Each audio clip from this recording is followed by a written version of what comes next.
Assalamualaikum warahmatullahi wabarakatuh. Selamat pagi Pak Khaidir, Bu Ayunda dan teman-temanku semuanya. Pada pertemuan kali ini kami akan membahas tentang manajemen proyek dengan sub pembahasan yang pertama, pentingnya manajemen proyek, yang kedua memilih proyek, yang ketiga menetapkan nilai bisnis sistem informasi, dan yang keempat mengelola risiko proyek. Sebelumnya, perkenalkan anggota kelompok kami yang terdiri dari 1. Vinat Lestari, NPM 1910104095. Yang kedua ada Juniarta Francisca Huta Barat dengan NPM 1910104035.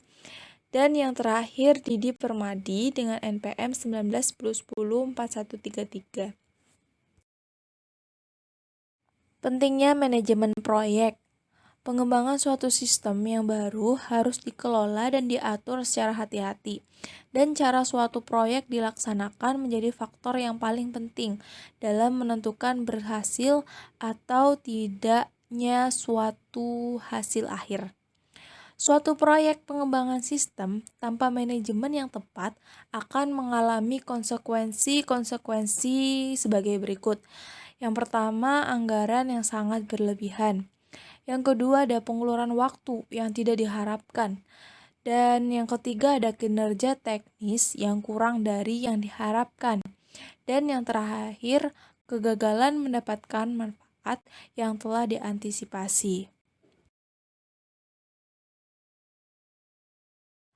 Manajemen proyek itu mengacu pada penerapan pengetahuan, keahlian, perangkat, dan teknik untuk mencapai sasaran tertentu dalam batasan anggaran dan waktu yang ditentukan.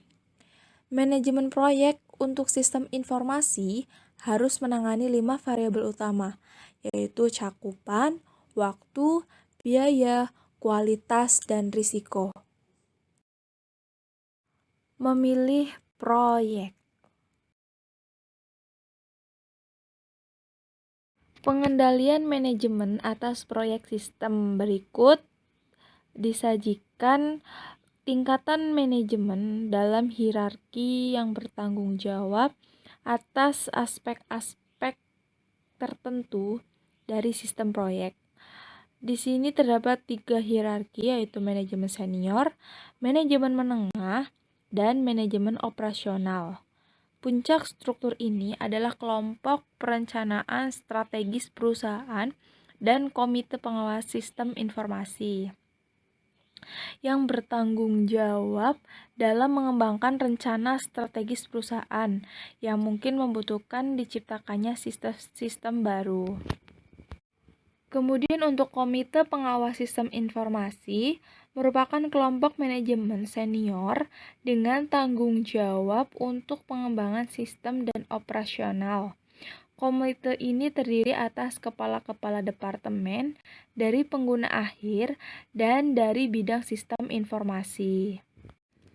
Kemudian untuk tim proyek itu diawasi oleh kelompok manajemen proyek yang terdiri atas manajer sistem informasi dan manajer pengguna akhir yang bertanggung jawab atas beberapa proyek sistem informasi tertentu.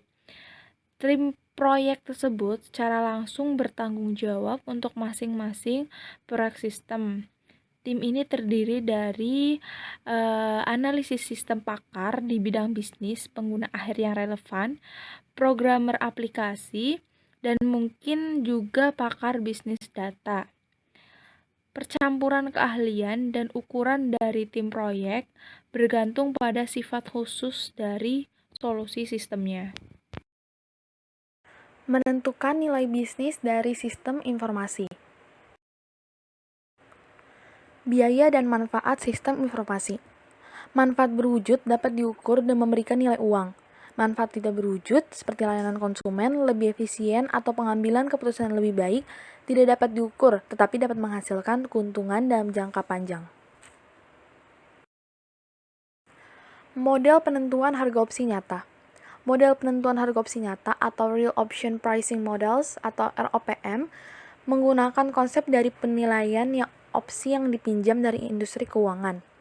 ROPM menilai proyek-proyek sistem informasi mirip dengan opsi saham, di mana pengeluaran awal pada teknologi menciptakan hak tetapi bukan kewajiban.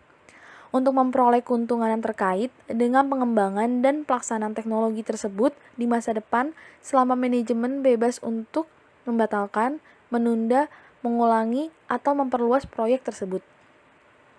ROPM memberikan fasilitas terhadap kepada manajer untuk menentukan tahapan-tahapan pada investasi teknologi informasi atau mengujinya terlebih dahulu. Mengelola risiko proyek. Dimensi risiko proyek. Tingkat risiko atas proyek dipengaruhi oleh 1. Ukuran proyek. Semakin besar proyek sebagaimana diindikasikan dengan jumlah uang yang dikeluarkan, besaran dari implementasi staf, waktu yang dialokasikan untuk mengimplementasi, jumlah unit organisasi mempengaruhi akan semakin besarnya risiko. Kedua, struktur proyek. Beberapa proyek jauh lebih terstruktur daripada yang lainnya. Kebutuhan mereka jelas dan mudah sehingga output dan proses dan dapat ditentukan dengan mudah. Proyek tersebut dapat berjalan dengan risiko yang jauh lebih rendah daripada mereka yang tidak menentukan atau berubah-ubah dan lingkungan secara konstan mengalami perubahan. 3. Pengalaman dengan teknologi. Risiko suatu proyek akan meningkat jika tim proyek dan sistem informasi kekurangan keahlian teknis yang dibutuhkan.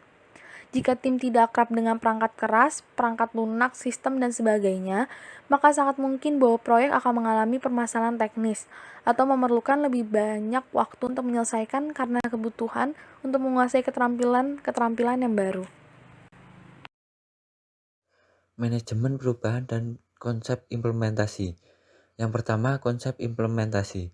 Semua aktivitas organisasional yang berhubungan dengan penggunaan, manajemen, dan rutinitas sebuah inovasi. Dalam proses implementasi, analisis sistem adalah seorang agen perubahan. Yang kedua, peran pengguna akhir. Implementasi sistem lebih baik jika keterlibatan penggunanya tinggi dan dukungan manajemennya tinggi. Partisipasi pengguna dalam perancangan dan operasi dari sistem informasi membawa hasil positif.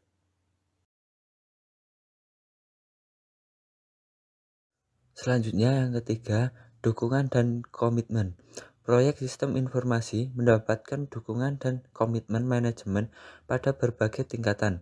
Akan cenderung dipahami positif baik oleh pengguna maupun oleh staf layanan informasi teknis. Dan yang keempat, tantangan manajemen perubahan untuk rekayasa ulang proses bisnis, aplikasi perusahaan, serta merger atau akuisisi. Mengendalikan faktor risiko. 1. Mengelola kerumitan teknis. Perangkat integrasi internal sangat membantu dalam mengerjakan proyek-proyek dengan teknologi yang rumit dan menantang. Kesuksesan proyek bergantung pada seberapa baik pengelolaan kerumitan teknisnya. 2. Perangkat perencanaan dan pengendalian formal. Membantu proyek-proyek besar, mendokumentasi dan mengawasi rencana proyek. Dua metode yang umum digunakan untuk mendokumentasi rencana proyek adalah diagram Gantt dan diagram PERT.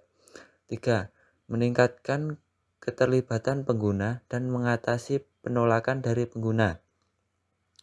Perangkat integrasi eksternal memuat cara-cara menghubungkan pekerjaan tim implementasi kepada para pengguna dan semua tingkat organisasional.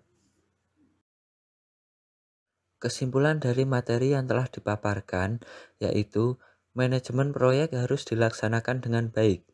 Tanpa manajemen yang tepat, suatu proyek pengembangan sistem akan memerlukan waktu lebih lama untuk diselesaikan dan akan melebihi anggaran yang telah dialokasikan. Demikian yang dapat kami sampaikan, kurang lebihnya kami mohon maaf. Sekian, wassalamualaikum warahmatullahi wabarakatuh.